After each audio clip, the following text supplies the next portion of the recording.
Barriers with literacy and numeracy. Okay, is anyone want to share some difficulties that they're having with that area? Paul.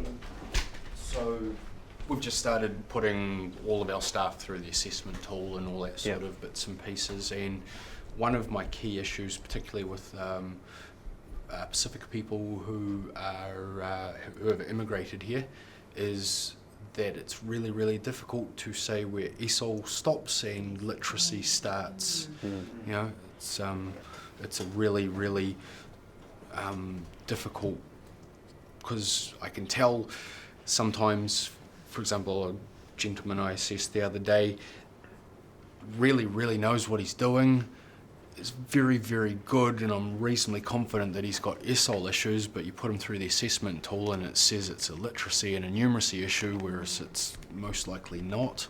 You know? And it's very hard to actually sit down and justify this is not a literacy and numeracy issue, it's an ESOL issue. You know? Some people it's very, very plain and easy, and for some people it's really, really difficult to pick what is the actual issue here, because from where they're from, their language, their literacy and their numeracy for their context and their environment might be fantastic. Then it's an ESOL issue. You know, and that's my main difficulty at the moment is just where does one finish and the other one start. That relates to funding as well? Yes and no. For me, I mean, I've been employed to undertake a workplace literacy and numeracy program, but that program still works around the context of the work environment. So ESOL is within the purview. It's not what I'm funded for per se, but it's still part of the larger problem. So you can't do one part without the other. What is Pacifica literacy numeracy? Okay. Does anyone sort of got any ideas about that? You know, what is Pacifica literacy numeracy? It's fairly structured to the point where grammar does become important. And that's so in the ESOL context as well. However, in Fiji, in the upper forms, they have been teaching the same kind of literacy, texts, novels, drama that we have in New Zealand. So a few years back, I don't know whether it's changed now, very likely, but in the 90s, in the 7th form, I was teaching a text which came out of Australia called I the Aboriginal. And that's quite a substantial piece of work. I forget who the author was, but that's this literacy. That's, you know, and those students were handling at that level. So, you know, if we have the impression that ESOL is teaching the very basics of language, it's true, but at some point they travel on beyond that into just devouring the literature that we give our students here in New Zealand. Yep. The person I was assessing, reading assessment, and sat there and read the words and read them out loud and pronounced the words beautifully. Had no idea what any of them meant, couldn't answer the questions, but could and was decoding some fairly significant words. So there's, at some point, it's almost like, you know, there's the decoding, fantastic, and then there's the comprehension, almost non-existent. They're not putting the words into context. Yeah. They're not grasping the meaning of the words. Yeah, how it all, you know, I know the word, I don't know how the sentence goes together to tell me something. So, sorry, Lara, you go. I was just going to say, I'm wondering maybe, is it your question, is it the New Zealand literacy and numeracy, or literacy and numeracy within the context of New Zealand, that Pacifica people want and need to know?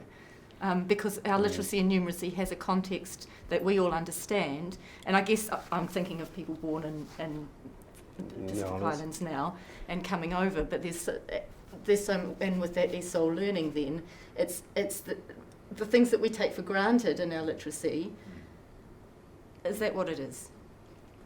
Yeah, well, that's what we're trying to discuss here. With my experience over the last 5 months with exploring that question, from a Māori perspective, it's very, what we discussed, what is Māori literacy and what is literacy for Māori. So, and we kind of looked at for the same concept with Pasifika. What is Pasifika literacy? In that it could be Pasifika literacy is able to do things that they know within their Pasifika culture. It could be dance, entertainment, it could be cultural gatherings, On the other side of it, what is literacy or numeracy for Pasifika? Now that could come down to the tools or the literacy skills, literacy and numeracy skills or the technical strategies to operate within their contextual world. So it's kind of, we need to be, there's two different things. So the thing is, what we're trying to do maybe is we're trying to teach the strategy first rather than flip it around, work with the context and develop those skills within the context. And it's exactly what Wiremu was talking about early on, about we start from the context first, or the Pasifika literacy or numeracy world that they operate in, and provide the literacy and numeracy skills for them inside that world. So it's still something that's been bounced around quite a lot, about that idea or that notion of maybe, because literacy and that's where it comes, that embedment of literacy and numeracy into the programs, into the programs or into the context of the learner. Yeah, so there's a lot of discussions that's happening around that area.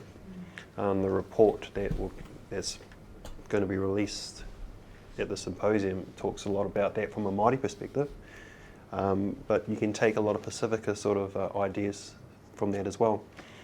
So it's understanding that the world that our learner, be Pasifika, Māori or youth, that they operate in, and that's their cultural world. So for youth, they have their own culture as well. Whether they Pasifika or Māori.